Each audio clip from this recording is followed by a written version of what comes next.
on a less happy note, VA officials invoked the Fifth Amendment in subpoenaed testimony. According to a November 2nd AP story by Matthew Daly, two high-ranking officials at the Department of Veterans Affairs refused to testify Monday night at a congressional hearing on allegations that they manipulated the agency's hiring system for their own gain. The officials, Diane Rubens and Kimberly Graves, told the House committee they were asserting their Fifth Amendment rights under the Constitution to protect themselves against self-discrimination. That's interesting. And the Wisconsin VA Candyman to be fired. And this according to an October 30 Associated Press story in Military Times by Scott Bauer, the chief of staff at the much criticized Wisconsin Veterans Affairs Medical Center, who was nicknamed Candyman by some patients for allegedly handing out excessive narcotics, was notified Friday that he would be fired. There's a lot more other ones out there that should be fired. They probably should just get out there and just fire the whole bloody bunch and start a new slate. And on a November 3rd Connecticut Health I-Team post by Peggy McCarthy, very few veterans take advantage of a Pentagon policy designed to make it easier for veterans with post-traumatic stress disorder to upgrade their discharge status and become eligible to apply for veterans benefit, according to a Yale Law Clinic report. I apologize. I've been having some problems. My throat keeps getting dry all the time. But anyways, on this Health I-Team post, the Pentagon was blamed for the low number of Vietnam vets applying for discharge upgrades. And also, November is National Diabetes Month. If you have diabetes, what you do every day has a big impact on your health and quality of life. Good blood sugar control can help prevent or delay complications and early detection and treatment of complications that can keep them from getting worse. To help make changes to your diabetes, take these actions every day. If you want to keep charge of how you're doing, is follow a healthy eating plan by eating more fruits and vegetables and less sugar and salt. Of course, it's a little tough on Veterans Day because so many restaurants are offering a free meal to veterans. I mean, you could actually start early in the morning until late in the evening and hit, 5 or 6 places to eat. So, everything in moderation. And get physically active. 10 to 20 minutes a day is better than an hour once a week. So any physical activity you can get will help. Just walking around at a leisurely pace or faster. But you just got to stay active. Just keep moving around. And make sure you take your diabetes medication as prescribed by your doctor. Too many of us fail to take it because we don't pay attention to our meds. And make sure you check your blood sugar regularly to understand and track how your food and activity plans affects your ratings. So remember, November is National Diabetes Month. And on another area, children of veterans now have access to portable play systems in various VA medical center waiting rooms and Fisher houses across the country. The Department of Veterans Affairs recently partnered with Kaboom, a national nonprofit dedicated to ensuring that all kids get the childhood they deserve, filled with balance and active play. Children accompanying their veteran parents to a VA appointment will be able to enjoy Kaboom play products under their parents' supervision. The Kaboom signature imagination playgrounds and rigamajigs are portable and scalable. Each uniquely stirs children's innate desire to create, imagine, and play. The imagination playgrounds are lightweight and can be placed both indoors and outdoors. It's best for indoor use in a building kit that consists of wooden parts.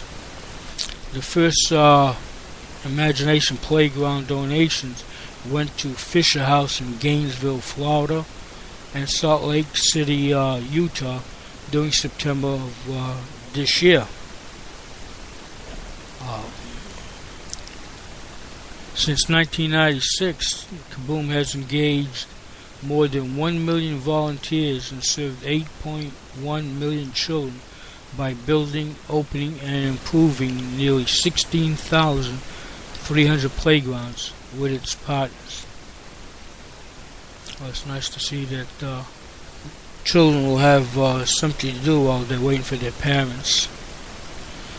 And on another happy note, the Texas Rangers staff helps Dallas-Fort Worth National Cemetery prepare for Veterans Day. More than 50 members of the Texas Rangers baseball staff went to the Dallas-Fort Worth National Cemetery on Friday to help beautify the cemetery as it prepares for its Veterans Day program.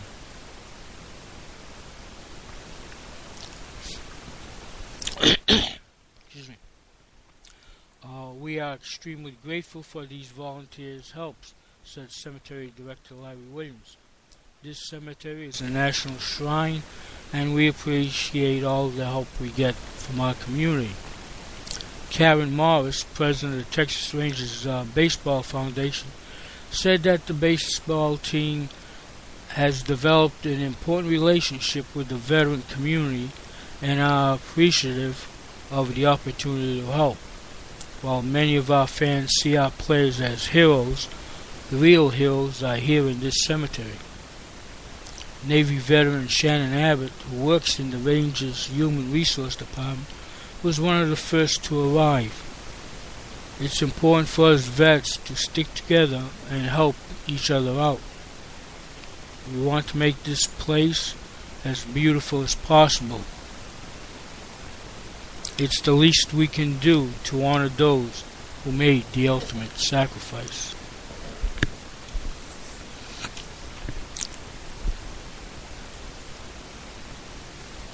And another note, landlords encouraged to help end veteran homelessness. First Lady Michelle Obama encourages landlords to help end veteran homelessness. First Lady Michelle Obama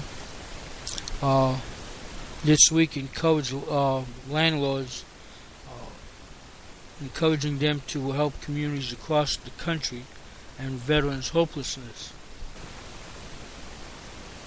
Veterans homelessness, not hopelessness.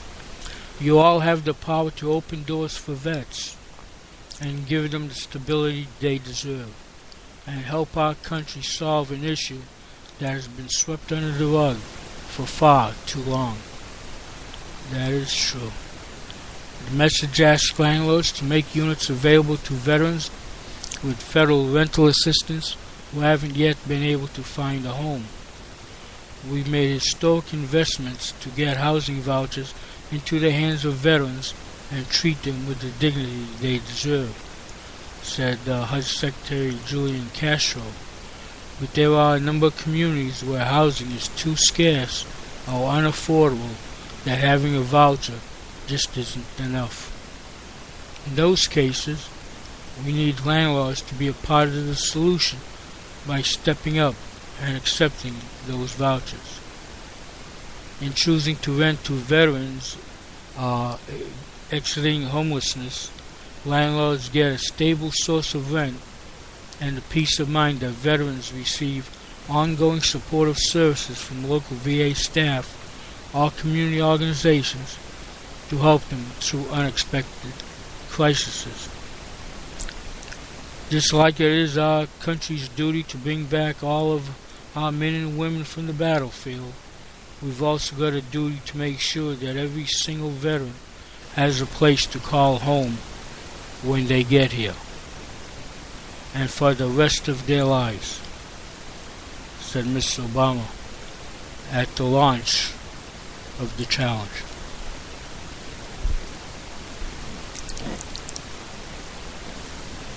On a VA Vantage Point, a Veterans Affairs publication,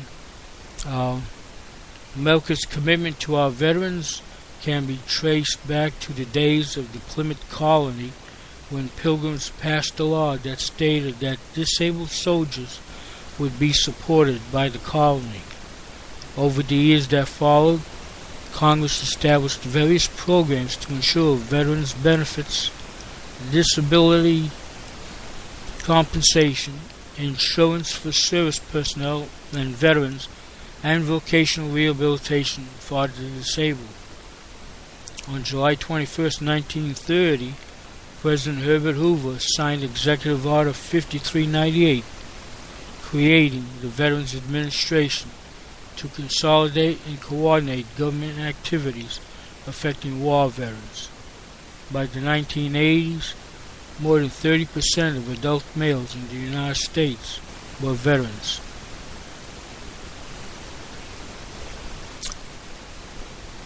Something to think about.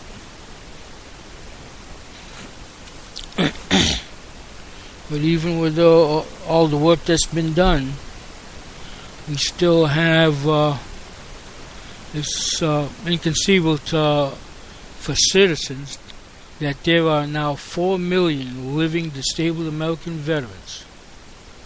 It is unfathomable for us to imagine that each night in America there are 50,000 homeless veterans and an additional 1.4 million at risk of being homeless due to poverty, a lack of support networks, and some substandard living conditions.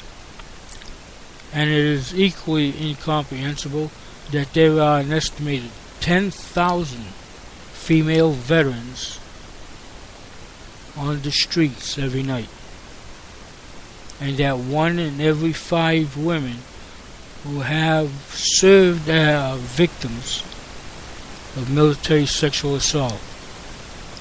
Yet very few Veterans Affairs programs are specially tailored to meet their physical and psychological needs. Well, one thing they could do is get more funding. You always hear the government complain that they don't have money to do some of these veterans programs. And that kind of teases me off to a certain extent, because I just read where the government spent $15 million on free, let me repeat that, free education for foreign students. $15 million for free education for foreign students. You know, I believe we are in helping people, but folks, we have a lot of our own students that are trying to get to college, and a lot of them have to pay a lot of money. And yet you get some of these foreign students and they get free education. Tells you there's something missing somewhere. And I love this other one. The Defense Department, basically, their budget, they spent $800,000 in Afghanistan for a televised cricket league. $800,000 in Afghanistan